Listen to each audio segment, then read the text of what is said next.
This week's message is not just for private investigators, but for anyone who could become a victim. And that's pretty much all of us, right?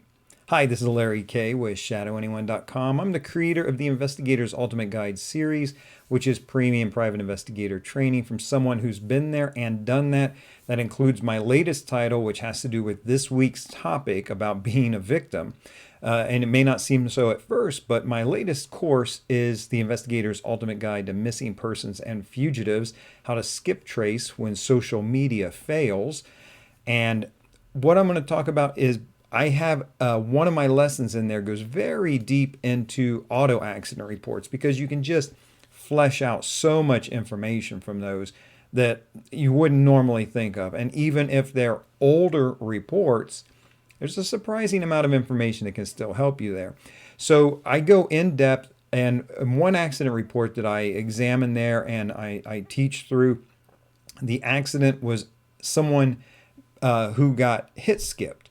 So the victim was at an intersection, a vehicle struck them, and then it moved like it was going to pull into a little mini mart lot so they could exchange information, but the person ended up taking off.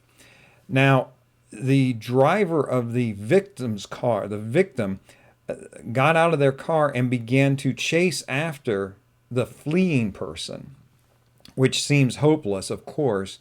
But here's the thing. There was a witness to this accident, and as I teach and go through this accident report, it becomes readily apparent there was a witness who was in a marked police cruiser. He saw this go on. He saw the driver, the victim driver, chasing after the others, and caught up with, and stopped the offending driver. This is the guy that we're looking at for his accident report. The witness was in a marked police cruiser. And the thing that strikes me as interesting here, and here's the important thing for those of us who could be or are victims, the officer he didn't record in the report that he saw the accident or that's what caught his attention. I don't even know that he was there at the moment that happened. But what the officer saw was the victim chasing after the hit skip driver. That immediately, of course, the officers knew something was up, went and stopped and made contact with the hit skip driver. Ended up being, citations, an arrest, and everything else. Now, what this has to do for us is there's a lot of times you're going to be your best advocate.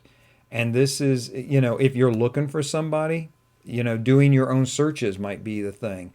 There comes a time when you need a professional investigator. If that happens, hire a PI, a professional licensed investigator, someone who's insured, who has a jurisdiction to work in your area, authorization through their license to work in your area. But, you're going to be your own best advocate. And the more information you can bring to that investigator, the more you're going to help yourself. But in anything, the idea that someone's going to come and help you, that's not always the strongest thing. You've got to really put forth the best effort you can yourself. There are countless stories out there about people who were hostages, one way or another, who they didn't sit there and wait to be rescued. They saw an opportunity, they took the initiative, and they fled. Every situation is going to be different. Is there risk involved with that? Yeah, there sure is. But I'm a strong advocate believing that you should help yourself as much as you can. And that also means helping others as best you can, your family, your community, those around you. And if we all stick together, do the best we can for ourselves, the best we can for others, that really makes a difference. And there are sometimes more dramatic examples of that, like this car accident where the bad guy got caught because the victim took personal initiative. If you'd like to learn more about the in-depth training in the Investigator's Ultimate Guide to Missing Persons and Fugitives, please do check it out over at ShadowAnyone.com. I got a tab right up there in the top menu bar that'll bring you right to a page with a bunch of information about the course, and there are even a couple of little free previews in there. In the meantime, this is Larry K with ShadowAnyone.com. Remember, do the right thing, even if it's the hard thing.